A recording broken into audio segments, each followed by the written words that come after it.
जय हिंद दोस्तों, स्वागत है आप सभी का आपके अपने YouTube चैनल जैकपुर पे। तो आज के इस वीडियो में हम लोग क्लास 9 का साइंस में सेट 2 लेकर आए हैं। अर्धवार्षिक परीक्षा जो आप लोगों का होने जा रहा है उसके लिए मोस्ट इंपॉर्टेंट वीडियो है। शुरू से लेकर अंत तक बने रहिए और साथ ही साथ यदि आप हमारे चैनल पे पहली बार विजिट कर रहे हैं तो सब्सक्राइब कर लीजिएगा, घंटी वाले आइकन को दबा लीजिएगा ताकि आने वाली हर एक वीडियो का नोटिफिकेशन आपके मोबाइल पर जाए। तो चलिए शुरू करते हैं। अपने सभी वीडियो को देखने के लिए हमारे प्ले लिस्ट पर जाइएगा, लिंक हमने डिस्क्रिप्शन में भी डाल दिया है और इस वीडियो के लास्ट में भी आपको मिल जाएगा। जिस तापमान पर ठोस पिघलकर द्रव बन जाता है वह ठोस क्या कहलाता है, वो ठोस का क्या कहलाता है। यानी कोई ठोस है, ठीक है, उसको पिघलकर डायरेक्ट द्रव बन जाएगा तो उसको क्या कहेंगे? क्वथनांक बोलेंगे, गलनांक बोलेंगे, गुप्त ऊष्मा बोलेंगे, वाष्पीकरण बोलेंगे, क्या बोलेंगे उसको? तो उसको हम लोग गलनांक बोलेंगे। ठोस क्या हुआ? देखिए यहाँ पे ठोस जो है द्रव बदल गया, यानी कि गल गया। हम लोग बोलते हैं ना कोई चीज़ गल गया, ठीक है, तो वो क्या होता है? गलनांक कहलाता है, ठीक है। अगला सवाल है हमारा क्वेश्चन नंबर 27 में। देखिए कह रहा है आपसे ठोस के तापमान बढ़ने पर उसकी गतिज ऊर्जा का क्या हो जाएगा। जब ठोस का तापमान बढ़ेगा, ध्यान दीजिएगा, जब ठोस का तापमान बढ़ेगा तो उसकी गतिज ऊर्जा भी क्या हो जाएगी? बढ़ जाएगी। याद रखना है, मोस्ट इंपॉर्टेंट है, यही सब सवाल एग्जाम में आता है। और वीडियो को स्किप बिल्कुल भी मत कीजिएगा। अगर आपने वीडियो छोड़कर गए और तो हो सकता है कि जोन सवाल को आप छोड़ोगे प्रैक्टिस से वही सवाल एग्जाम में आ जाए, तो इसलिए पूरा का पूरा वीडियो जरूर देखिएगा। छोटा सा वीडियो है। किसी ठोस के गलने की प्रक्रिया में तापमान सदा रहता है, तो तापमान क्या रहेगा? सदा समान रहेगा, ठीक है। जब कोई ठोस गलता है ना तो आपको तापमान को एक समान रखना होगा, ऊपर नीचे नहीं करना होगा, वरना फिर वो नहीं गलेगा। बर्फ का गलनांक कितना होता है, यानी कि कितने डिग्री टेम्परेचर या केल्विन पे बर्फ क्या होगा? गल जाएगा। तो कितना होता है? तो 273.16 के, ठीक है, याद रखिएगा इसको। अच्छा सवाल है। ठोस कार्बन डाइऑक्साइड क्या कहलाता है, यानी कि ठोस कार्बन डाइऑक्साइड क्या कहलाएगा? तो ये शुष्क बर्फ कहलाता है। कभी कभी ना उल्टा क्वेश्चन पूछेगा आपको, वहाँ पे बोलेगा शुष्क बर्फ क्या कहलाता है, तो आपको आंसर में रहेगा ठोस कार्बन डाइऑक्साइड, ठीक है, याद रखिएगा। अच्छा सवाल है, एग्जाम में पूछा जाता है। अगला सवाल देखिए क्या कह रहा है आपसे कि 273 केल्विन पर जल के कणों की ऊर्जा उसी तापमान पर बर्फ के कणों की ऊर्जा से होती है। कैसी होती है बताना है आपको, तो वो अधिक होती है, ठीक है।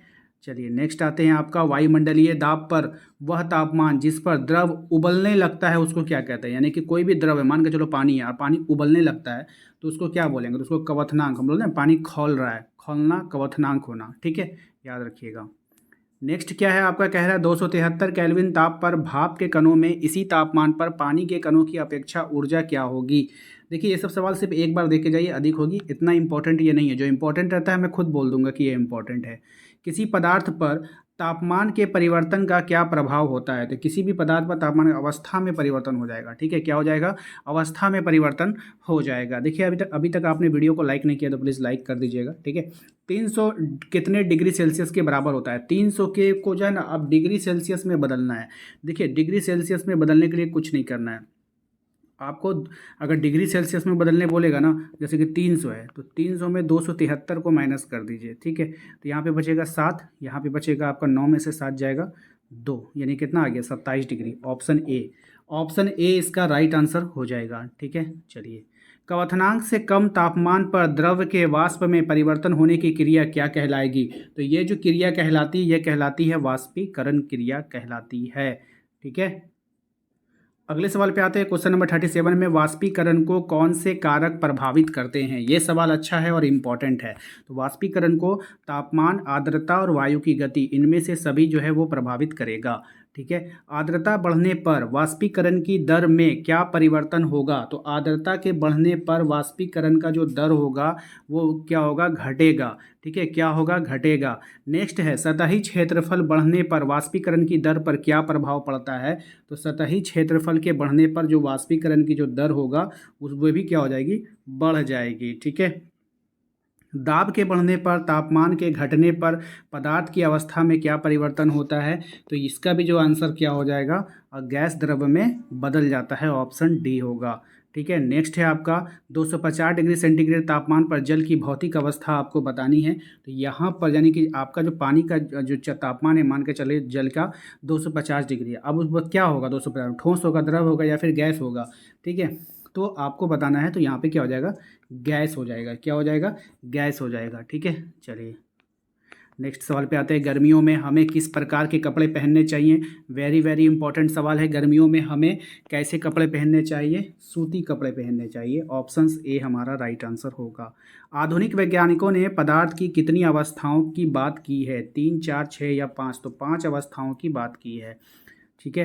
निम्नलिखित में से पदार्थ की अवस्था किस अवस्था के कारण सूर्य और तारों में चमक होती है? तो कौन सी अवस्था के कारण होती है सूर्य और तारों में चमक, आपको बतानी है। तो राइट आंसर हो जाएगा आपका प्लाज्मा। ठीक है। नेक्स्ट आते हैं आपका, पदार्थ की पांचवी अवस्था कौन सी है? तो पदार्थ की पांचवी अवस्था क्या हो जाएगी? प्लाज्मा हो जाएगी।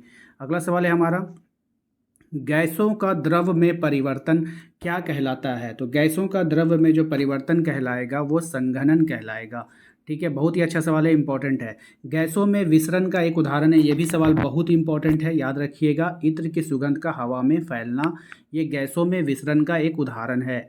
200 के तापक्रम किसके बराबर होता है? तो देखिए यहाँ पे 200 के है। ठीक है, अब सेंटीग्रेड में बदलना है आपको। तो 273 को क्या कीजिएगा? माइनस कीजिएगा।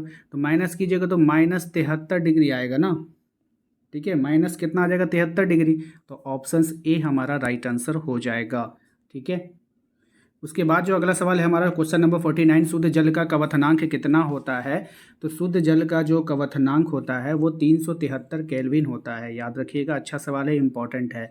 0 डिग्री सेल्सियस किसके बराबर होता है? तो 0 डिग्री सेल्सियस जो होता है, ये भी सवाल इतना इंपॉर्टेंट है कि बार बार एग्जाम में आता है। 273, इसका वैल्यू आप याद कर लेना। ठीक है, 0 डिग्री किसके बराबर होगा? 273 केल्विन के बराबर होगा। ठीक है, तो आज का वीडियो जो है, उम्मीद है मुझे अच्छा आप लोगों को पसंद आया होगा। वीडियो को लाइक कर दीजिएगा। इस वीडियो को सपोर्ट किया था विक्की कुमार ने बोकारो से, रणवीर चंद्रवंशी ने धनबाद से, जानम सिंह ने खैंदन से, प्रिंस कुमार ने सिमडेगा से, सचिन मेहता ने रांची से, दीपिका ने गिरिडीह से, मानसी सिंह ने डाल्टनगंज से, विवेक शहर ने, और कुंदम कुमार ने गिरिडीह से, उसके बाद प्रेमचंद ने। तो इन लोगों ने हमारे वीडियोस को सपोर्ट किया है। और आप भी यदि आप हमारे वीडियोस को सपोर्ट करना चाहते हो तो प्लीज़ कमेंट बॉक्स में अपना नाम और अपने शहर का नाम जरूर टाइप कीजिए। मिलते हैं अगले वीडियो में। Thank you.